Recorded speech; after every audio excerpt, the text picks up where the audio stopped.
আসসালামু আলাইকুম রহমতুল্লাহ বারকাতুহু। দৈনিক সবুজ বাংলা চিরসবুজ ইসলামের ধারাবাহিক আলোচনায় সকলকে জানাচ্ছি আন্তরিক শুভেচ্ছা এবং অভিনন্দন। আমি মোহাম্মদ জাকারিয়া ইসলাম। আজকের আলোচনার বিষয় হচ্ছে যে মুনাফিক সম্পর্কে। মুনাফিক কে, মুনাফিক কি বা মুনাফিক কোন জিনিস? মুনাফিক হচ্ছে যে যে ব্যক্তি আল্লাহ তাআলা এবং তার রাসূলের উপর বিশ্বাস করে, যে মুখে স্বীকার করে কিন্তু অন্তরে বিশ্বাস করে না, এর নামই হচ্ছে মুনাফিক। বর্তমান মুনাফিক চেনা খুবই কষ্টকর হয়ে যাচ্ছে।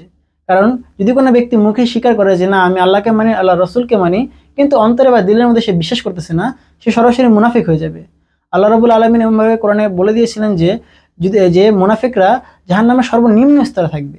আর এই মুনাফিককে চিনার তিনটা উপায় হচ্ছে যে যখনই তারা এরকমভাবে কারোর সাথে ওয়াদা করে বা কথা দেয়, সেটা তারা খেলাফ করে। তারা যখন তাদের কাছে কোনো আমানত যখন তারা কেউ গচ্ছিত রাখে, সে আমানতের খেয়ানত করে। এবং যখন কথা বলে তখন মিথ্যা কথা বলে। এবং যখন আল্লাহ তাআলার বা রাসূলের কথা, যখন আল্লাহ তাআলা এবং তার রাসূলের উপর বিশ্বাসের কথা আসে, তখন সেটা তারা তার মুখে বিশ্বাস করে কিন্তু অন্তরে সেটা অস্বীকার করে। এর নামই হচ্ছে মুনাফিক। তো আল্লাহ তাআলা আমাদেরকে মুনাফিকের কাতার হতে হেফাজত দান করুন এবং মুনাফিক হতে বেঁচে থাকার তৌফিক দান করুন। আমিন।